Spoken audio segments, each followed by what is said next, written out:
Question number 3 के part 5 में हमें एक सीरीज दी गई है जिसमें सिर्फ 2 टर्म्स हमें बताई गई हैं, बाकी 4 टर्म्स ब्लैंक हैं और हमने इन 4 टर्म्स को ढूंढना है। हमें सेकंड टर्म बताई गई है 38, फर्स्ट ब्लैंक है। फिर हमें 6 टर्म बताई गई है -22।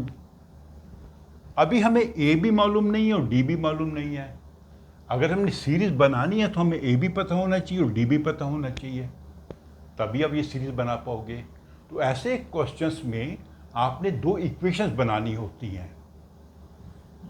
इन दोनों टर्म्स की जो वैल्यू है उसको यूज करके आपने 2 इक्वेशंस बनानी है और हमारा फॉर्मूला वही है, an = a + n - 1 = d। तो अगर इस इक्वेशन में हम सेकंड टर्म की वैल्यू लगाते हैं तो सेकंड टर्म में a2 क्या है 38, तो यहाँ पे 38 आएगा। a हमें पता नहीं है, n क्या है 2 क्योंकि सेकंड टर्म है, फर्स्ट सेकंड 2 - 1 × d। तो इसको जब हम सिंप्लीफाई करेंगे 2 - 1 हो जाएगा 1, a + d = 38। हमने राइट साइड की जो फिगर है लेफ्ट में ले गए, लेफ्ट की राइट में ले आए। अभी सेकेंड इक्वेशन हम इसकी हेल्प से बनाएंगे। इसमें n क्या है 6, इसमें n2 था, तो -22 that is 6 term plus a - 1, यहाँ पे n6 है, 6 - 1 = d। इसको सिंप्लीफाई करेंगे और टर्म्स को चेंज करेंगे साइड, तो a + 5d, 6 में से गया 5, 5d -22। अब 2 इक्वेशन में 2 वेरिएबल हैं, आप सॉल्व कर सकते हैं बड़ी इजीली।